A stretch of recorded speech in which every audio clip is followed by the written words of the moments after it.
ഓയ് എന്താ വിളിച്ചിരുന്നോ? നീ കാത്തിരുന്ന നാളിതാ തഞ്ചം നോക്കി വന്നിതാ. തഞ്ചം നോക്കി പതുക്കെ വന്നാൽ മതി. തഞ്ചം നോക്കി തന്നെ പതുക്കെ വന്നാൽ മതി. സ്പീഡിൽ വന്നിട്ട് ഒരു കാര്യമില്ല. അല്ല, ഈ തഞ്ചം നോക്കി എന്തിനാ വരുന്നത്? കാണാത്ത കാഴ്ച സമ്മതി കാണിക്കും, പല കേൾക്കാത്ത കിസ്സ കേട്ട് രസിക്കും. കാണാത്ത കാഴ്ചകൾ കാണിക്കാൻ വേണ്ടി അതേതായാലും കൊള്ളാം.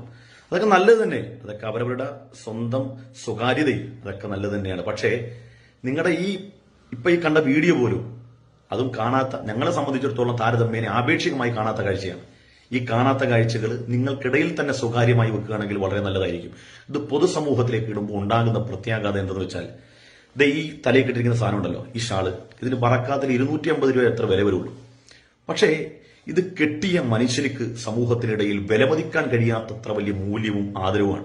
നമ്മളൊരു ബസ്സിലേക്ക് കയറി ചെന്നാൽ ഏതെങ്കിലുമൊക്കെ മിനിങ്ങളായ മനുഷ്യർ ഒന്ന് എണീറ്റ് നിർത്താവിരുന്നോളാൻ പറയും. ഒരു കല്യാണ സദസ്സിലേക്ക് നിന്നാൽ, ഒരു ജനക്കൂട്ടത്തിനിടയിലേക്ക് ചെന്നാൽ ആളുകൾക്ക് നമ്മളോട് ഉണ്ടാകുന്ന ആ ഒരു ആദരവും ബഹുമാനം അവർണ്ണനീയമാണ്. നമുക്കത് പറഞ്ഞു തീർക്കാൻ കഴിയില്ല.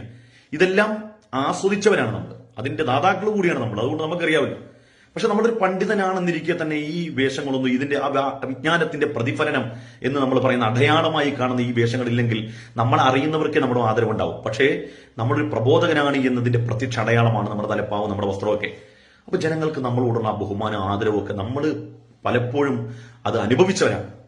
അതിനൊക്കെ കളങ്കം വരുത്തും. ഓരോ ദിവസം കഴിയും തോറും ഓരോ തരത്തിലുള്ള കൂത്താട്ടങ്ങളും സമൂഹത്തിനിടയിൽ ബഹുമാനപ്പെട്ട പണ്ഡിതന്മാർ, ഞാനും നിങ്ങളൊന്നും മാത്രമല്ല, നമ്മുടെയൊക്കെ ഉസ്താദന്മാരടക്കമുള്ള ആളുകളെ അവമതിപ്പിക്കുന്ന, സമൂഹത്തിന്റെ പരിഹാസ്യരാക്കുന്ന രൂപേണയാണ് നമ്മുടെ പല പാട്ടുകളും നമ്മുടെ പല കൂത്തുകളും.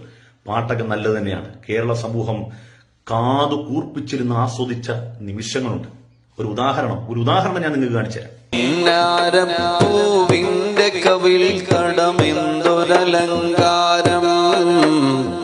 പൊന്നൂറിന്റെ പ്രഭാകിരണങ്ങൾക്കെന്തു ചമൽക്കാരം, പുഞ്ചിരി കണ്ടാലതുമതി ജീവിത വിജയ പുരസ്കാരം, പഞ്ചാരത്തിനുമേനി മണത്തവരിലുജകമിൽ താരം.